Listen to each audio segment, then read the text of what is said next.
Good morning. It's a beautiful day for flying.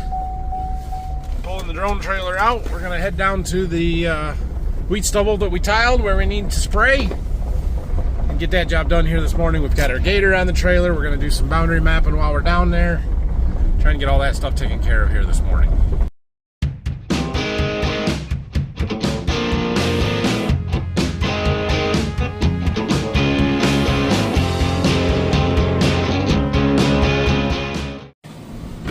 Well, here's the target fields. The tile guys' equipment is still down here, but it's pretty well off of at least these two fields. We'll see about the other one. There's a trailer out there in the middle. But you can see all the tile lines that we do not want to bounce over with a sprayer. And, well, we don't have to because we have a drone. So we're going to spray all of this. We got another field in the back here. There's a ditch that cuts these two fields in half.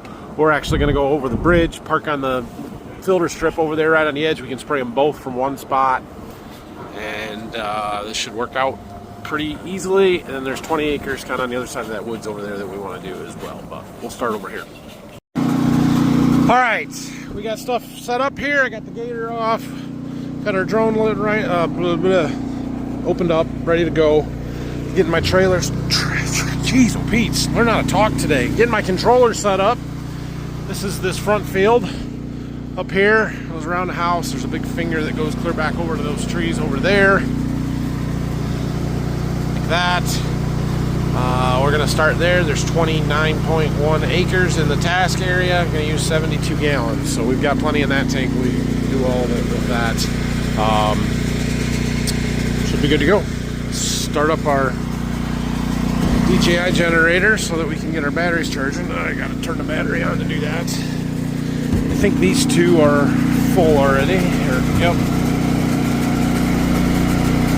We'll give it a second to charge just to make sure.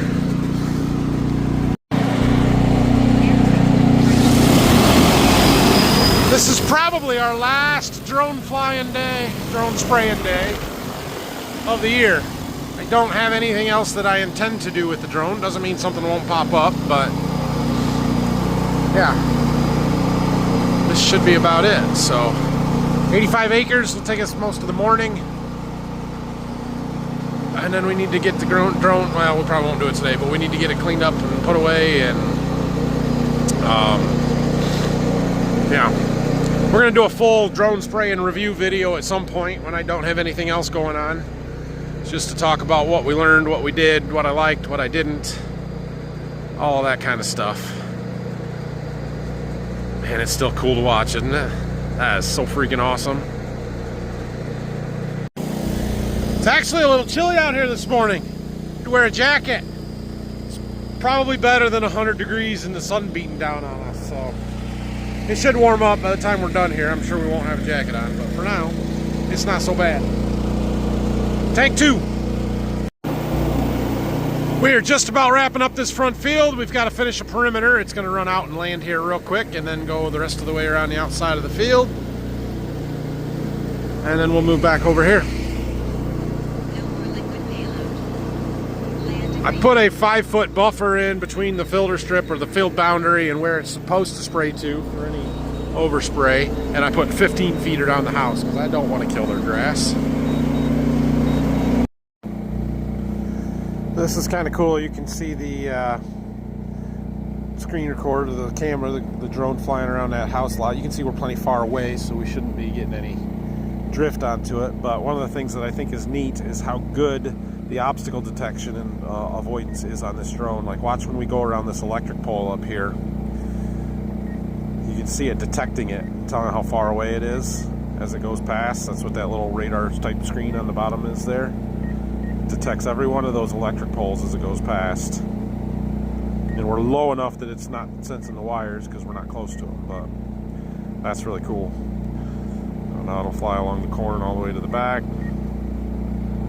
Should be good. Now we got our first shuttle empty here. So that was the one that had the sequence in it. Sequence is the combination of glyphosate with some dual S-metachlor, I think is what the active is, dual. Basically gives us a little residual against some of the grasses and stuff in these fields, so like the volunteer wheat.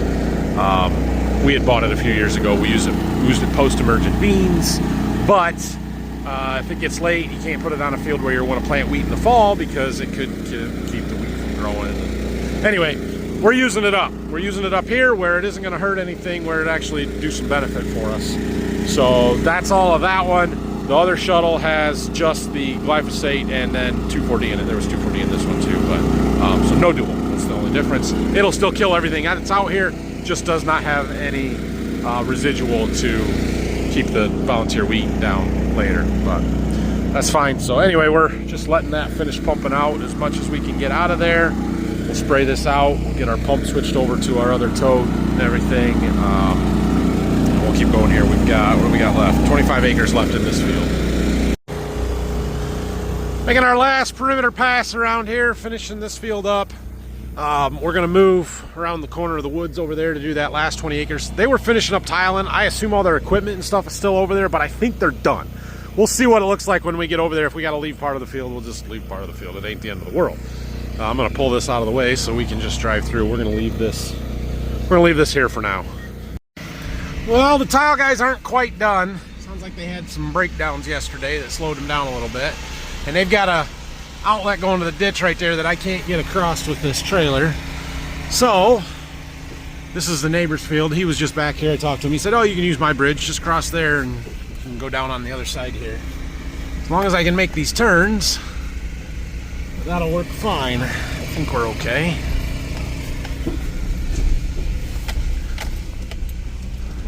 So we're gonna just come out over here. Still got bales. We're not gonna be able to get quite that whole field, but we'll spray as much of it as we can where they're not working.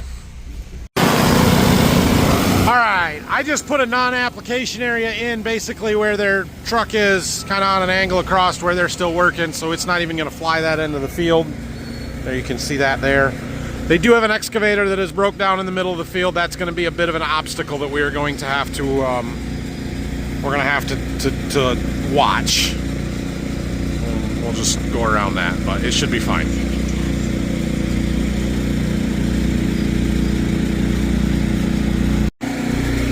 All right, well, we are done here. I got sprayed basically what I wanted to. It was just a little short, but that's okay. But we are out of chemical, so we're done here with the spraying. So we're gonna strap this all up, get the drone stuff put back away, load it up on the trailer, drive back over to where our gator is, and then we'll start our boundary mapping. Okay, we are gonna do some boundary mapping now. So we've got the fields that we just sprayed, plus like we've got this one across the road, the one over back where we were, where the bales are still in the field. Obviously there's still bales in this field too. And we need them to get new boundaries, just more accurate boundaries. Now we're doing it with SFRTK, so I'm gonna run and do those while we're here and with our gator. One thing about this particular field is that there's 9 fields here, 220 acres, 9 fields in this area. We're gonna turn them into 8 fields because this lane, this driveway is moving. We're moving it over by that fence row, so we don't own the fence row next to us.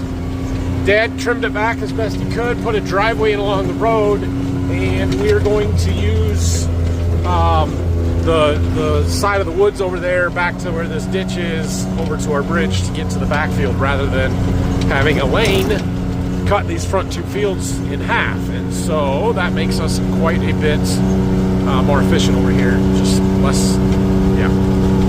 We're gaining some ground, and now we don't have fields in the way, or lane in the way, and we have less fields. We don't have to switch all this stuff. All right.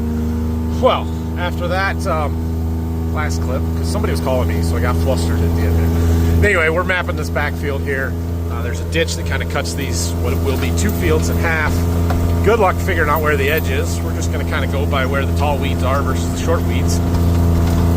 We can kind of see the old wheat stubble row. And we're going to drive around this field. Trying to do autonomy capable boundaries. If it doesn't happen, it doesn't happen.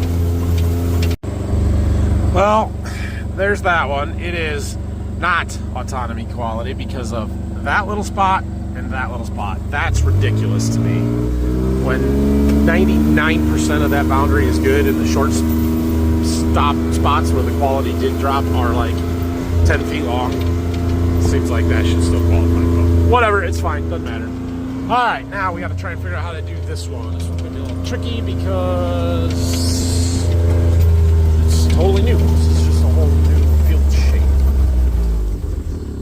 And which field are we? Yeah, so we're gonna have to merge these together on op center later. I'll figure that out at some point. We're gonna map it as the west of the lane field, though, and then we'll merge them. It should work. It should work. Create a driven boundary. Yes, all of those things. So now this over here is going to be the new lane and driveway to get back to the back. Gets us away from the trees a little bit. Nothing good grows there anyway. The middle part of the field where the old lane was should be some of the best part of the farm. I don't know. We'll see how this works. I'm just kind of arbitrarily drawing a line here, trying to keep it straight by following the old rows that are no longer visible. And bounce over that. But yeah, so we got a new driveway up here. Kind of round this corner off so you can get out that driveway. So this is the last field that I'm supposed to map, the one they're currently tiling. I need to drive right there. We might have to punt on this one and pick a different day in like 2 years, because I can't drive down that, and that's going to make my boundary in the wrong spot, and that's just not going to work. Just not going to work. I think they ran through here trying to cut off some tree roots and stuff, which is great. It's going to help the farm, but I can't drive that with the gator. So we're going to ignore this one and call it good enough. Like I said earlier, they're about done here. I think they got a little strip to fill in here, and they'll be out of here. Probably start moving stuff out tomorrow would be my guess. But all right, good enough. Hopefully the bales get picked up soon. It is just before 1 o'clock here now, so we're gonna go ahead and load this up, head for home. We'll probably stop at the gas station and grab some lunch. And then I think, what are we gonna do this afternoon? Probably gonna jump in the tillage tractor, go finish working that field down that Brock started yesterday. We'll see if they spread the litter on the next field or not. I just got back here and Dad called me. He's back working on the edge of the woods back here like he has been. And he needs some help trying to figure out where a property line is between the posts. And so he was wondering if I could come back with the gator and help him, since we have all the GPS stuff on here. Yep, we can do that. We can create a line and measure off of that. So he measured off the corner post and put a couple of flags, and then we just made it A-B line, straight track basically, on each end, and now we're coming back through the middle. As long as I keep on that track, and then wherever that chain is hanging is a straight line with the 2 boundary posts, or the flags from the boundary posts.